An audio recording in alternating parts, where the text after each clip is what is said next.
Good morning mga guys. Ayan po ang aking apo po, si Natalie. Yan po yung gagawin nating model hanggang sa paglaki nito mga lods, mga idol.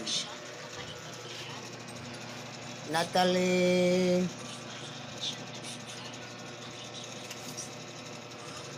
Ayan.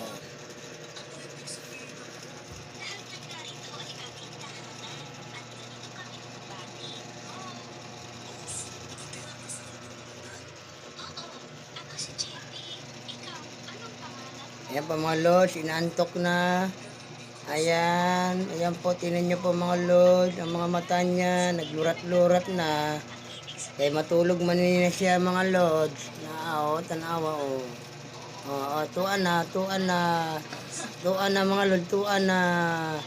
Tuan na, natulog na lods. Ang aking apo, tuan